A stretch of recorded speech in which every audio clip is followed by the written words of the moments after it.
kind of a cocky guy, and he grabbed the existing lease and slid it down his long board table at me and said, "So they say you're pretty good. Can you improve this?" And I said, I took a look at it and I said, "Yeah, I think we do better." And in 30 days, same building, same lease, same owner, renegotiated the entire thing, saved him $1 million. So that was in an almost impossible situation with a cocky client, and got it done. All right, we've got a super fascinating discussion coming up. We have Jonathan Kaiser, who is the CEO and founder of Kaiser International. They're a big commercial real estate firm that only work on behalf of the tenant, the person leasing and renting space. You're going to want to listen to this episode. It is packed with ideas, packed with huge money-saving ideas. Jonathan is also a partner of the CO Alliance and a long-term friend. So really happy to learn from him today and to be able to share his wisdom with you. You can also watch these episodes on our podcast channels and our YouTube channels. Jonathan, thanks very much for doing this. I appreciate it. It's my pleasure. Thanks for having me on. Yeah, man. I mean, you're not only are you a friend now, but you've also been a partner of the COO Alliance for a long time. You have spoken at our COO Alliance events via Zoom and in person. You've also worked with a bunch of our clients over the years and helped them with a bunch of areas related to commercial real estate. So rather than me even kind of asking you a bunch of questions to get started, I want you to explain what you do, because it's very unique as a company, and the scale and the size of your company it is, and the kinds of businesses that you help. So can you kind of give us the very short helicopter tour of the business and the types of businesses that you work with? Absolutely. So we are Kaiser International is one of the largest independent commercial real estate firms in the world. We only represent the business owner or the business executive. If you think about traditional commercial real estate brokerage firms, they primarily represent landlords, developers, and real estate investors. We're on the other side. We're helping the occupier. We're helping the company that needs space for their business, but is not in the business of commercial real estate. And if you include our international partners, we have about 600 people around the world. And we do everything from site selection and incentives, helping you figure out which geographies you should put your facilities in and what kind of municipal and economic incentives you can get for that, to site selection of facilities, so identifying office, industrial, healthcare type facilities to either buy, lease, build. If you have existing ones, we help you sell, help with sell leasebacks, help with subleasing, help with renegotiation of leases, everything related to what a company may need from a commercial real estate standpoint. And we also have a full-scale project management and owner's rep practice where we help organizations develop properties for their own use. So full service from a corporate user standpoint. Yeah, and I think that's the real key, that when I met you and you explained it to me, I'm like, oh my God, finally. Because it always feels like when you're the business owner, when you're the CEO or the COO, small, medium, even enterprise client, you're not out there leasing office space all the time. Right. You're not out there negotiating with these big landlords. These big landlords do it all the time, and they're kind of like the wolf in sheep's clothing.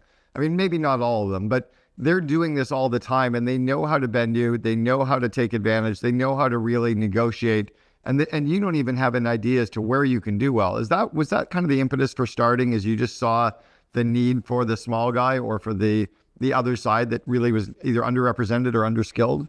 Yeah, I think that's very, very well said. I mean, what did it for me is seeing how pervasive the conflict of interest was throughout. You had all these companies that were trusting these big firms, these big commercial real estate brokerage firms with their negotiations. And I saw time and time again how compromised the negotiations were. I mean, you think about it, follow the money. The big firms, 80 to 90% of their revenue comes from representing the landlord, representing the developer, right? Wow. 100% of our revenue comes from representing the tenant. So we just decided that tenants were dramatically underserved, needed better representation, and decided to start a firm around that. And it's been extraordinarily well received, and it's been amazing to watch how we've been able to grow and tap into a sentiment of frustration that I think people around the world have had for many, many years around, real estate representation. When I speak, I like to start with a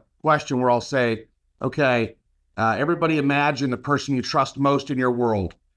Got it? Okay, good. Now raise your hand if that's your commercial real estate broker. Everybody just cracks up because it's a joke. So we try to bring that spirit of trust and advocacy to the market. So I remember back in the day when I was the COO for 1-800-GOT-JUNK, and we were looking at leasing some commercial office space in Vancouver. and we were looking for 60,000 square feet.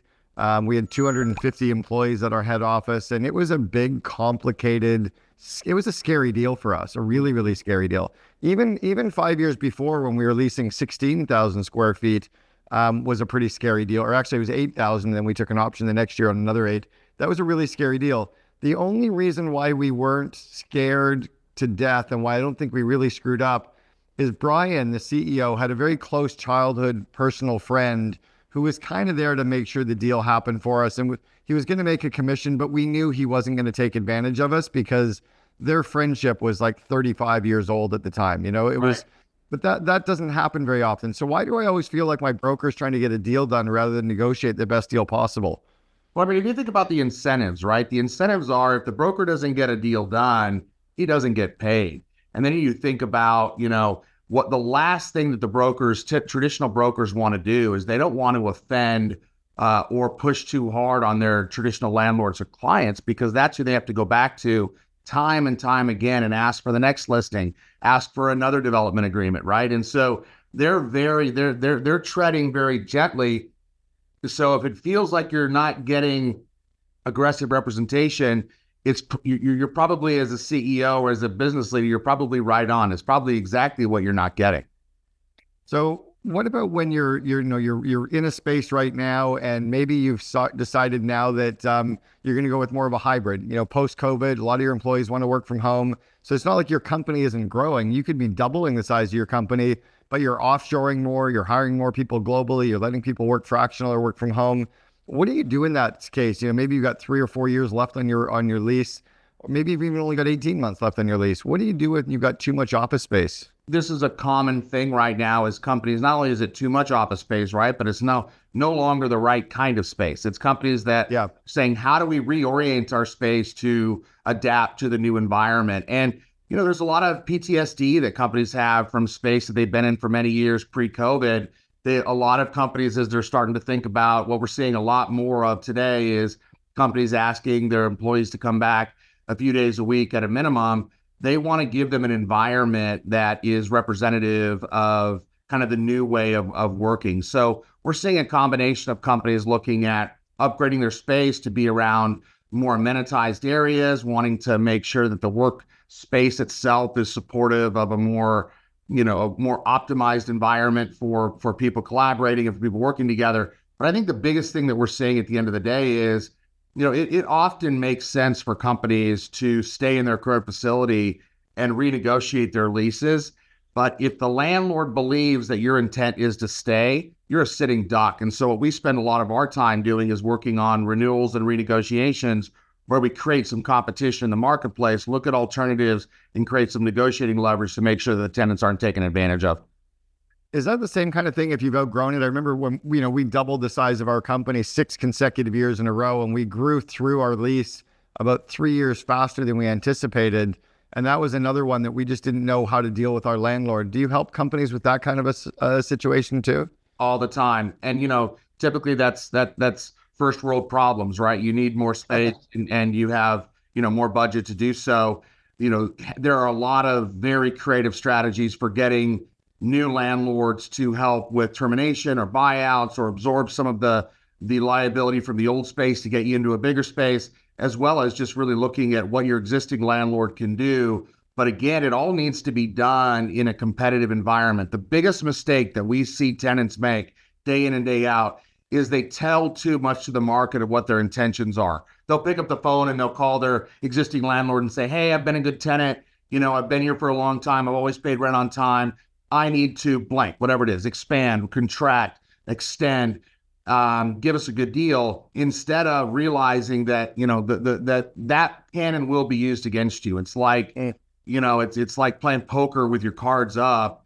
You know, real estate's the second or third largest expense for most companies. It's the least flexible, right? Because you can lay off people, but you aren't laying off a lease. And over half of corporate bankruptcies involve breaking some sort of lease arrangement. So for us, we're a big proponent of take a breath, look at all your options, make sure you have an advocate like Kaiser helping you in an uncompromised fashion to evaluate all your options and create the maximum negotiating leverage. Because at the end of the day, without the tenant, there is no commercial real estate, but everybody's on the other side.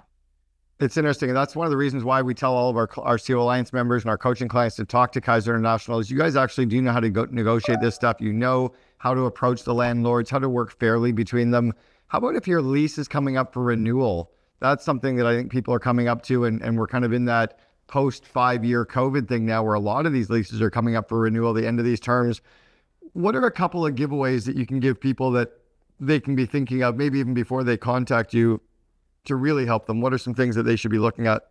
Great question. So the first is you can never start too early. Most people say, "Oh, I set a reminder and it's 6 months out, and then I start the process." 6 months is already a year too late. We recommend 18 months at a minimum, if not 2 years, before you start evaluating your options. One, so that you have time to actually relocate, and two, even if you don't want to relocate, it gives you a credible threat of relocation, because every landlord knows that the likelihood of a relocation within 6 months is unlikely at best.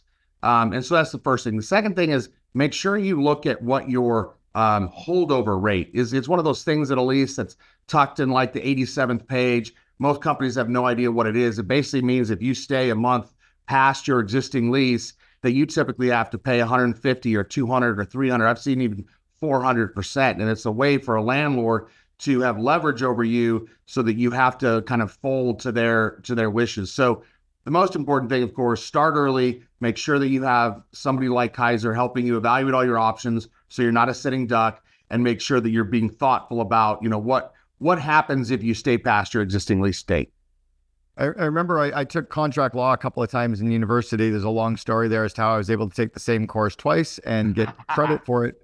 And I got credit for it twice independently because it had a different course number, but there's a long story behind that. So everything's negotiable is what I learned in contract law. Is everything negotiable, or are there terms in the contracts, when your landlord says these are all standard, are they standard, or is everything negotiable?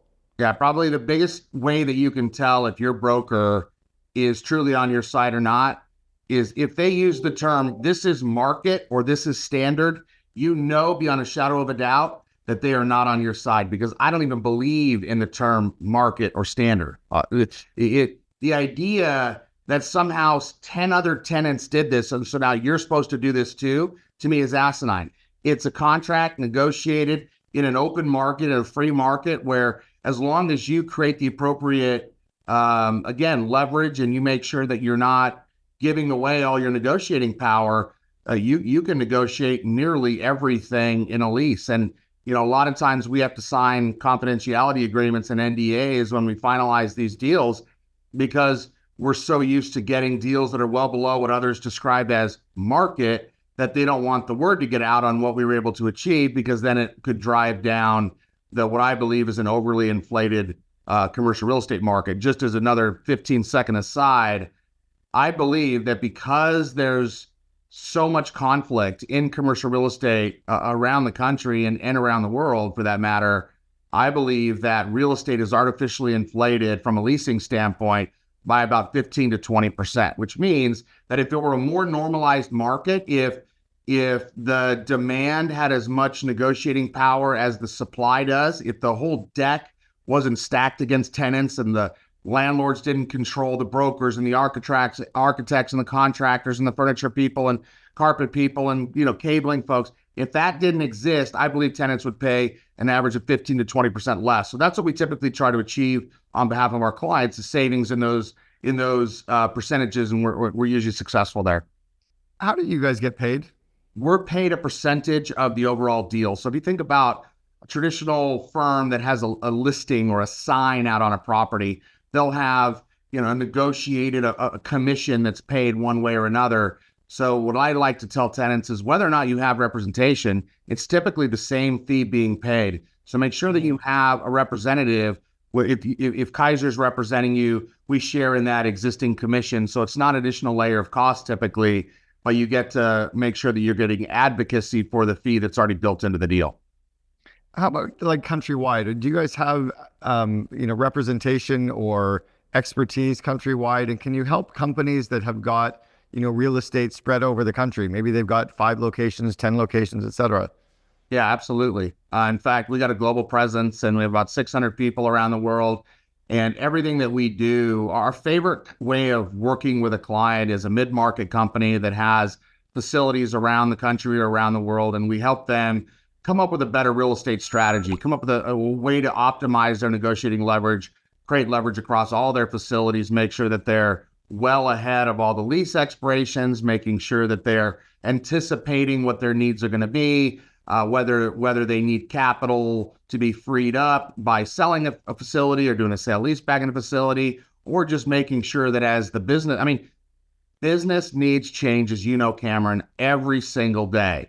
Real estate tends to be very long-term and fixed. So what we're always trying to do for our clients is help to align those very disparate things and help companies to really have a better real estate strategy. I believe that we can help companies become more competitive in their respective marketplaces, improve their margins by really helping to improve the real estate negotiations across their portfolios. Yeah, you know your stuff. Can you give me an example of a company that you've helped and some specific kind of dollar figures like that they were going to miss and that you found? Maybe one or two just quick, easy examples. A really quick one is we got introduced into a company that was about to sign a lease, and the CEO was sort of a cocky, I really like him, but kind of a cocky guy. And he grabbed the existing lease and slid it down his long board table at me and said, "So they say you're pretty good. Can you improve this?" And I took a look at it and I said, "Yeah, I think we do better." And in 30 days, same building, same lease, same owner, renegotiated the entire thing, saved him $1 million. So that was in an almost impossible situation with a cocky client and got it done. Another one is, we're always looking for, sometimes I say it's not about the money, it's about the flexibility, right? I would rather my clients have maximum flexibility. So building in options to terminate, shorter term leases, rights to expand and rights to contract. We saved a client $2 million by building in a right to contract. The landlord claimed he'd never even heard of such a thing. And sure. I said, if we decide that we need to contract, I want to have the ability to do so. Saved our client $2 million. So it's really about being creative and thoughtful about how do you create the right negotiating leverage, not just to get better economic terms, but to make sure that the structural terms are as beneficial as possible, knowing that the world's going to change around us. Well, it's interesting. A friend of mine, an author, Ryan Holiday, said that ego is the enemy. And I think for so many entrepreneurs, even if they're not cocky, sometimes it's the confidence that they know how to negotiate. They're missing the point is that you might be good at negotiations, but real estate and negotiating leases is not something you do every single day. No. It's like you wouldn't go in and do your own heart surgery. Why the hell are you doing a lease like this? It doesn't make any sense. So, John, we've got to wrap it up. Are there any final thoughts that you have for people who are looking to engage you or would be thinking about engaging you, and why they'd be silly not to? And we can certainly make intros, or they can reach out to Kaiser International, John Kaiser, on their own. Yeah, I would just say that your existing lease is your worst case scenario, right? Like whatever you're doing today, let us take a quick look at it. I almost guarantee you we'll improve it. And at a minimum, you'll walk away with some cool ideas. So whether or not you think you need to do anything right now, if you're in the middle of an existing lease, or if you're thinking about, expansion or whatever the case may be, always happy to have a free, quick strategy chat, talk through what you're looking to do.